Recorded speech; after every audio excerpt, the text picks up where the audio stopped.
सोनल बाहर खड़ी इंतजार करती रही, मगर किसी ने उसके सवाल का जवाब नहीं दिया। ओके, मैं अंदर आ रही हूँ, सोनल ने इरिटेट होते हुए कहा। हालांकि उसे ऐसा करते हुए थोड़ी घबराहट भी हो रही थी। अभी कुछ ही घंटों पहले तो वो यहाँ आई थी, और अब इस तरह घर के अंदर ताक झांक करना कहीं उसके लिए कोई मुसीबत खड़ी ना कर दे। मगर अंदर से चीजें टूटने की इतनी तेज आवाजें आ रही थी कि उसे इग्नोर भी नहीं किया जा सकता था। सोनल ने धीरे से दरवाजा खोलते हुए रूम में अंदर कदम रखा। कमरे में बहुत अंधेरा था। काफी गौर से देखने पर अंदर उसे एक तरफ नीचे जाने के लिए सीढ़ियां नजर आने लगी। सीढ़ियां जहां खत्म हो रही थी, वहां पर हल्की रोशनी भी थी। ये आवाजें शायद वहीं नीचे से आ रही थी। सोनल ने भगवान का नाम लिया और धड़कते दिल से सीढ़ियां उतरने लगी।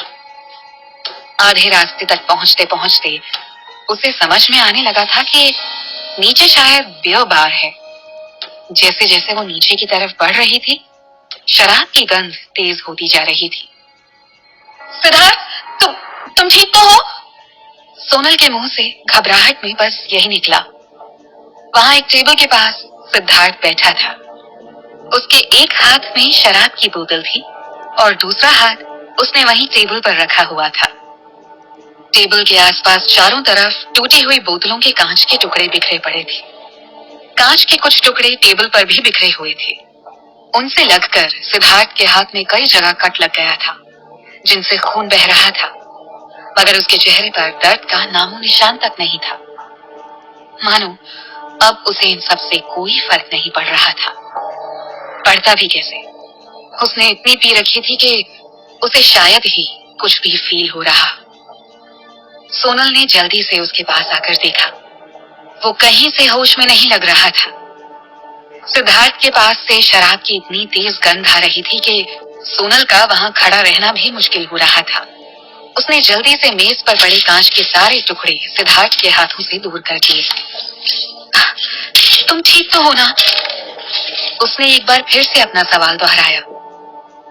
इस बार उसकी आवाज सुनकर सिद्धार्थ ने कोशिश करके अपनी आंखें खोलते हुए उसे हैरानी से देखा। सोनल का पूरा ध्यान उसके हाथ के जख्मों पर था। तुम्हें तो बहुत ज्यादा लग गई है, मैं अभी फर्स्ट एड बॉक्स लेकर आती हूँ, कहते हुए सोनल तेजी से कमरे से बाहर निकल गई। लगभग दौड़ते हुए सीढ़ियां चढ़कर वो ऊपर आई। आज हॉस्पिटल में उसका बैंडेज करते टाइम डॉक्टर ने उसे कुछ दवाइयां और ड्रेसिंग का सामान दे दिया था। उसने वो फर्स्ट एड बॉक्स उठाया और तुरंत वापस नीचे की तरफ दौड़ गई। वापस उस बियर बार में जाकर उसने देखा सिद्धार्थ अब तक उसी तरह पड़ा हुआ था। मैं अभी दवा लगा देती हूँ, कहते हुए वो जल्दी से उसके पास बैठ गई। उसने सिद्धार्थ का हाथ अपने हाथ से पकड़ा और दूसरे हाथ से कॉटन की मदद से उसके जख्मों को साफ करने लगी। उसने महसूस किया कि इस दौरान सिद्धार्थ उसे एकटक देखे जा रहा था। सोनल उसके इस तरह देखने से अनकंफर्टेबल हो रही थी, मगर वो चुपचाप अपना काम करती रही। अचानक सिद्धार्थ ने अपने दूसरे हाथ में पकड़ी हुई बोतल को कसकर जमीन पर दे मारा। अचानक बोतल टूटने की तेज आवाज से सोनल बुरी तरह घबराकर उछल गई। जब तक वो कुछ समझती, सिद्धार्थ ने अपने उसी घायल हाथ से उसकी कलाई पकड़कर उसे अपने ऊपर खींच लिया। सोनल अचानक इस झटके के लिए बिल्कुल तैयार नहीं थी। लड़खड़ाकर वो उसके सीने से जा लगी। सिद्धार्थ ने अपने दूसरे हाथ से उसके बालों को पीछे से पकड़ते हुए उसके होठों पर अपने होठ रख दिए और पैशनेटली किस करने लगा। सोनल को उसके इस रिएक्शन की जरा भी उम्मीद नहीं थी। हैरानी से उसकी आंखें फैल गई। वो सिद्धार्थ की पकड़ से छूटने के लिए कसमसाने लगी, मगर हाथ जख्मी होने के बावजूद सिद्धार्थ की पकड़ इतनी मजबूत थी कि सोनल खुद को छुड़ा नहीं पा रही थी। उसने जोर से अपने सिर को हिलाते हुए कुछ बोलने की कोशिश की, मगर उसकी आवाज सिद्धार्थ के होठों के बीच दब कर रह गई। सिद्धार्थ उसे किस कम कर रहा था और बाइट ज्यादा कर रहा था। उसके पागलपन को देखकर सोनल अब पैनिक होने लगी थी। कल रात वो दोनों ही नशे में थे। और जो भी हुआ वो नशे की हालत में हुआ था।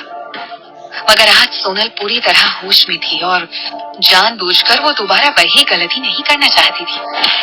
वो अपने हाथों से सिद्धार्थ के कंधे और हाथों पर पूरी ताकत से मारने लगी, मगर सिद्धार्थ के ऊपर इससे कोई फर्क नहीं पड़ा। घबराहट में इधर उधर हाथ मारते हुए उसके हाथों में शराब की एक बोतल आ गई। बिना सोचे समझे उसने उसे सिद्धार्थ के सिर पर दे मारा।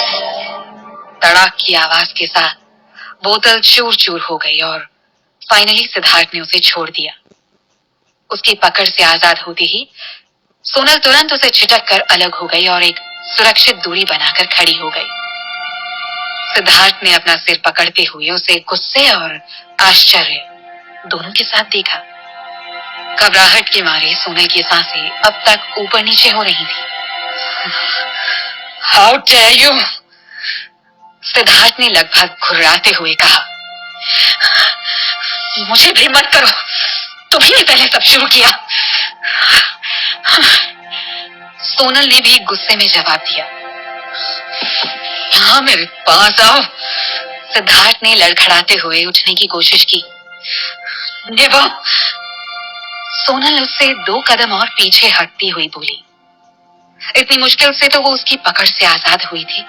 उसका दिमाग थोड़े ही खराब था कि वो दोबारा उसके पास जाती। सिद्धार्थ को सब कुछ धुंधला धुंधला सा दिखाई दे रहा था। उसने आगे बढ़ने की कोशिश की, मगर उसके पैरों ने उसका साथ नहीं दिया और वो धड़ाम से फर्श पर गिर गया। हेल्प मी, सिद्धार्थ के मुंह से निकला और फिर वो बिल्कुल शांत पड़ गया। सोनल ये देखकर बुरी तरह घबरा गई। शायद उसने कुछ ज्यादा ही जोर से बोतल उसके सिर पर मार दी थी। हालांकि सिद्धार्थ कोई हरकत नहीं कर रहा था, मगर फिर भी सोनल को उसके पास जाते हुए डर लग रहा था। देखो, अगर ये तुम्हारी कोई चाल है मुझे अपने करीब लाने के लिए, तो मैं इसमें नहीं फंसने वाली हूँ, सोनल ने दूर से ही कहा, मगर उसके शरीर में कोई हलचल नहीं हुई। देखो, मुझे ऐसे मजाक बिल्कुल पसंद नहीं है, सोनल ने अपनी एड़ियों के बल उचककर उसे देखने की कोशिश करते हुए कहा, मगर वो सचमुच शांत हो गया था। अब सोनल का दिल किसी अनहोनी की आशंका से कांपने लगा था। वो सावधानी से धीरे धीरे चलती हुई सिद्धार्थ के पास पहुंची। पहले उसने सिद्धार्थ के पैरों पर अपने पैर से हल्की सी ठोकर मारी। अब भी उसके शरीर में कोई हलचल ना होते देख वो घबरा गई। सिद्धार्थ, सिद्धार्थ, क्या हो गया तुम्हें? कुछ तो बोलो प्लीज, उसने उसे पकड़कर झकझोरा, मगर उसे कोई हरकत ना करते देख सोनल की हालत खराब होने लगी। बल्ब की हल्की रोशनी में उसने देखा सिद्धार्थ के सिर पर जहां उसने बोतल मारी थी वहां से खून बहकर उसकी शर्ट पर फैलने लगा था। उसकी यह हालत देखकर सोनल खुद भी जैसे सांस लेना भूल गई थी। हाँ, ये मर तो नहीं गया? सोनल ने अपने कांपते हाथों को उसके नाक के पास ले जाकर चेक किया। उसकी सांस बेहद धीमी चल रही थी। सोनल को ऐसा लगा जैसे किसी ने सैकड़ों किलो का वजन उसके सीने से हटा दिया हो। उसने राहत की सांस ली। एक तरफ तो उसकी आंखों से डर के कारण आंसू बह रहे थे, दूसरी तरफ वो खुशी के कारण सिद्धार्थ को अपने गले लगाकर जोर जोर से हंस रही थी। इस वक्त अगर कोई और उसे देखता तो डेफिनेटली पागल ही समझता। ओह, थैंक गॉड, ठीक हो तुम, मेरी तो जान निकल गई थी। उसने सिद्धार्थ को कसकर गले लगाते हुए कहा, मगर फिलहाल उसे डॉक्टर के पास लेकर जाना ज्यादा जरूरी था।